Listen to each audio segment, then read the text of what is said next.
سلام بچه ها، به یه ویدیو دیگه خوش اومدین.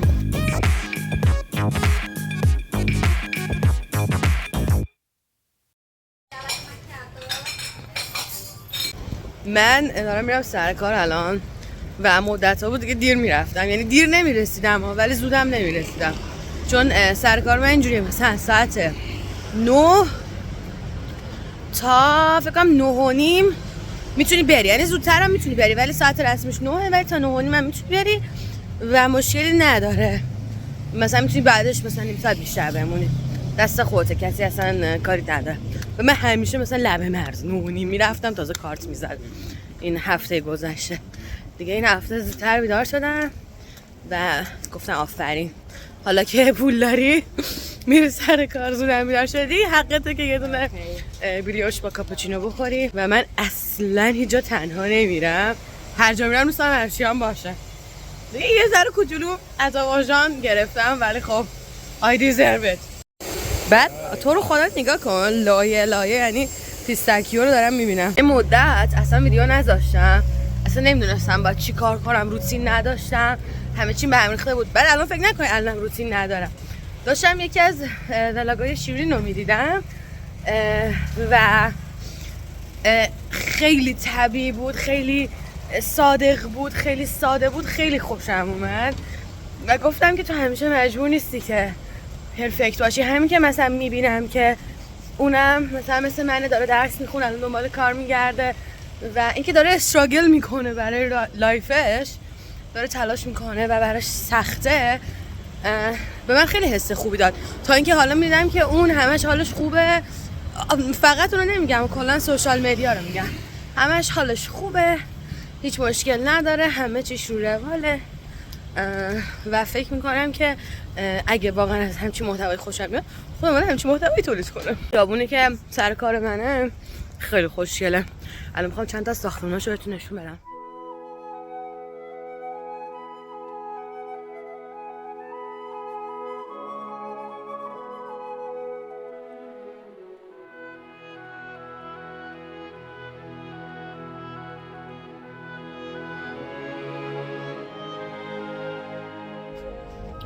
بچه‌ها من جدیدن فهمیدم که اینا اصلا از آسانسور استفاده نمیکنن و با پله میرن. من خجالت میکشم جدیدن.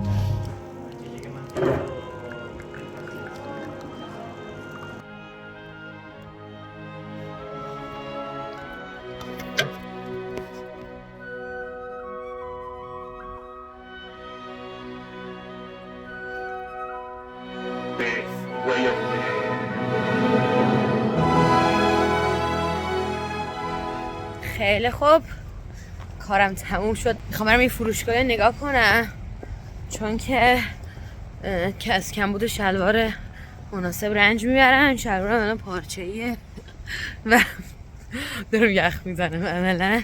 میخوام برم پولنبر ببینم که چطوریه.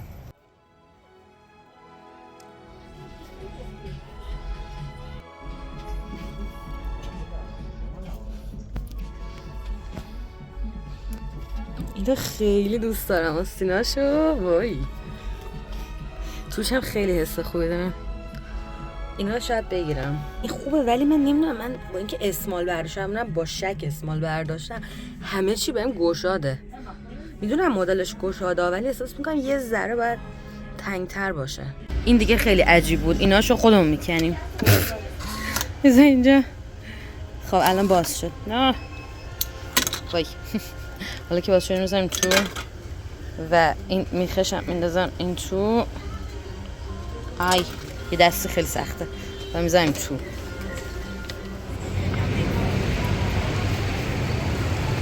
یه دقیقه واسم دوما رو ببینم بعد برم. حیفت اینجوری رد شدم، خدای خیلی قشنگه. گالریا let's go.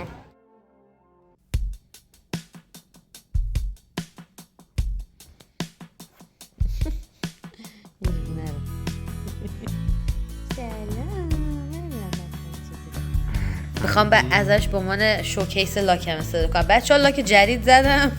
شوکیس هم رفت یه جای دیگه. بچه‌ها لاک زدم. فردا میبینمتون.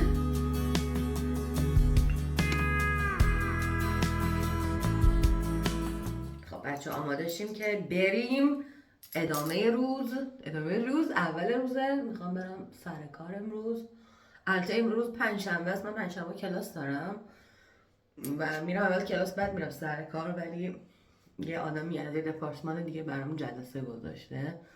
همه اینترنشیپ ها، یعنی کسایی که اینترنشیپ دارن که مثلا 2-3 نفر دیگه هم هستن تو شرکت، مثلا جلسه گذاشته و بعد کلاس همه ولی راهش بیشتر از 1 ساعته، واسه همین یعنی بیشتر 1 ساعت نیست، ولی تا مثلا برسم خونه از کلاس و بیام نمیرسم. اونم کلاس آنلاین میبینم بعدا.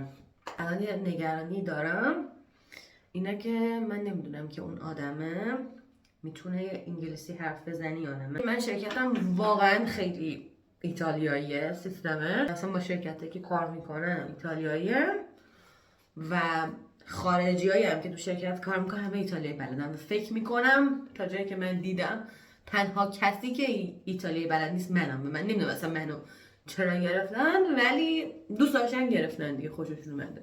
این یه ذره بر من نگران کننده است، چون حس میکنم که ازم راضین و مثلا دوستم دارن و اینا و حالا دوست داشتن که تو کار خیلی من نمیده، ولی ازم راضین و با هم مشکل ندارم، ولی احساس میکنم که نمیتونم بمونم بعد 6 ماه تو شرکتشون، چون من ایتالیایی بلد نیستم و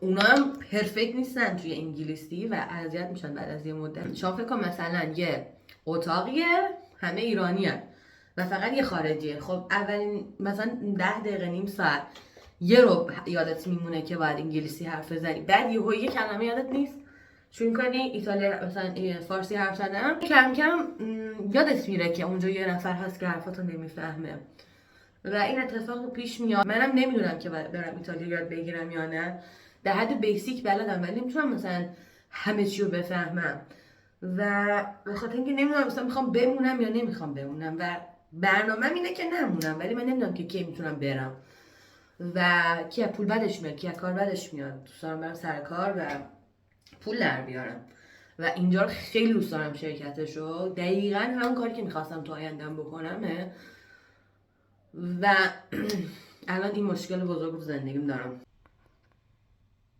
رنگش خیلی خوبه، دوستش دارم. موهامو دوست دارم یه کاریش بکنم، ولی همیشه من صاف میرم سر کار، وقتی برمیگردم فرفریه. واقعا احساس میکنم دیگه بس جنگیدن با ذاتش. فر آقا بپذیر.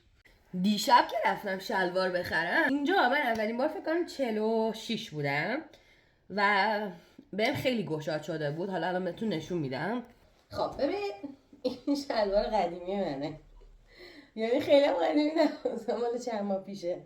میخوام بذارم اینجوری، خیلی گشاده بهم الان و این سایزش 46 ایتالیا بود، 42 اروپا و من انقدر تغییر کردم گفتم مثلا برم یه سایز مثلا 2 سایز پایین تر بگیرم. بعد 40 پوشیدم اندازم بود خدا وکیلی، ولی دیدم که بذار یه دونه پایین تر بگیرم، چون من الان هر چی شلوار دارم از مثلا پارسال گشاده. یه ذره تنگ تر بگی تو که هنوز تو پروسه مثلا کاهش وزنی چیزی نشده که متوقف بشه و هنوزم مثلا تمایل داری که کم کنی، برو یه سایز تنگ تر بگیر. تو ایران هم همیشه شلوار میگرفتم تنگ تر میگرفتم، چون یه ذره جا باز میکنه بالاخره. و من 2 تا دیگه هم رفتم پایین و من کلا 6 سایز شلوار کم کردم و اصلا اینجوریام که what. بعد الان اینجوریام که کاشکی بازم یه دونه تنگ تر میخریدم، چون ببین تنگه ها، یعنی بشینم احتمالاً اذیت میشم یا مثلا نهار بخورم، ولی اونقدرم تنگ نیست. یه مدت احساس بی‌انگیزگی داشتم، یعنی هم سر کاهش وزنه، درس خوندن و اینا، هم سر کار، چون میگم مثلا اینجام که الان درسته خیلی هم تلاش میکنم و خیلی خوشحالم از باهام، ولی مثلا ته نداره و اینا، مثلا نمیتونم اونجا استخدام بشم. بعد مثلا فکر کنم چرا اینطوری شد که من مثلا خیلی داشتم خوب پیش میرفتم و درس میخوندم و اینا، بعد یه لحظه تحلیل کردم و اینجوری از حالت اتوپایلوت اومدم بیرون، از خودم اومدم بیرون، بعد آها تو از روتینت خارج شدی. به خاطر اینکه ما مثلا مهمونی گرفتیم و چند بار باید میرفتیم خرید و بعد قبلش هم مثلا آخر هفتهش رفتیم پیشی آوردیم، 2 روز موندیم خونه، کلاس‌ها رو آنلاین دیدیم به خاطر پیشی درسته که کلاس آنلاین دیدم همونا رو فهمیدم، ولی از روتین که خارج میشی همه چیزت به هم میخوره.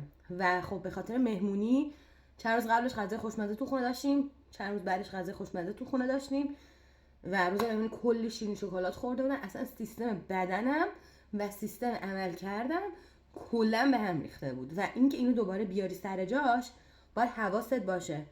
تو از روتینت خارج شدی، برگرد به روتین. لیر آخر رو بپوشیم و مارکاشو نکندم. درست شد.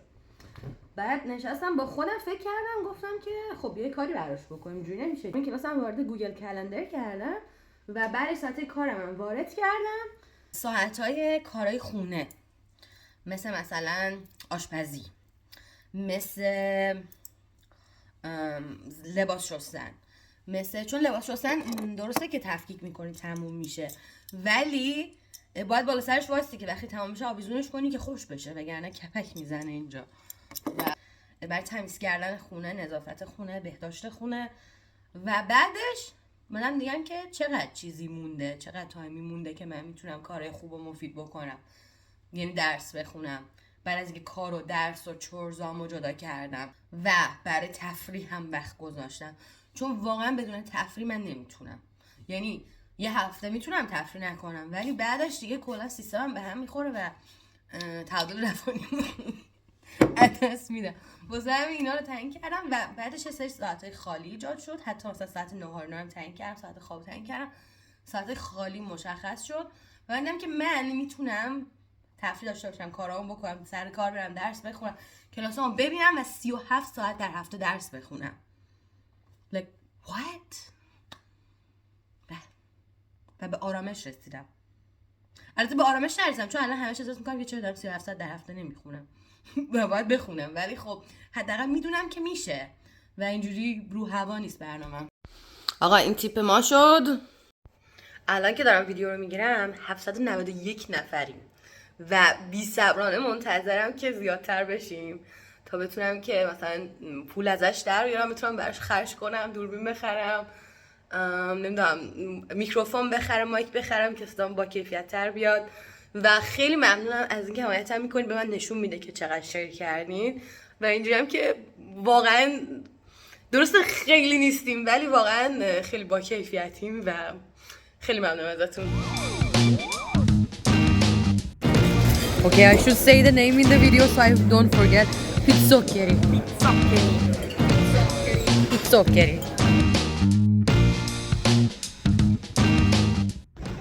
وای صبح زودتر رفتم، دارم برمیگردم. الان ساعت مثلا 4:45 دقیقه، یه ساعت و نیم زودتر فقط دارم میرم.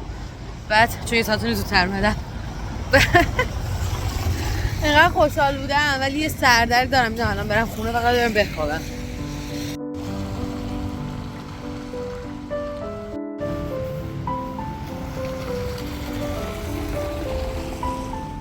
اومدم خونه، الان وقتشه که برم ویدیو رو ادیت کنم تا قبل از اینکه تنبلی بر من غلبه کنه. خب از قیافه مشخصه که ویدیو رو ادیت کردم و به خودم افتخار میکنم که به تنبلی غلبه کردم و دارم خیلی زود ویدیو میگیرم و ویدیو رو ادیت میکنم و الان تازه میخوام برم درس بخونم و باورتون نمیشه این وسط یه قرمه سبزی هم بار گذاشت. یه قرمه سبزی هم داره میاد که تمام خونه الان با قرمه سبزی میده. ویدیوی بعدی میبینمتون. مرسی که حمایتم میکنید. لایک و سابسکرایب یادتون نره. خدافظ.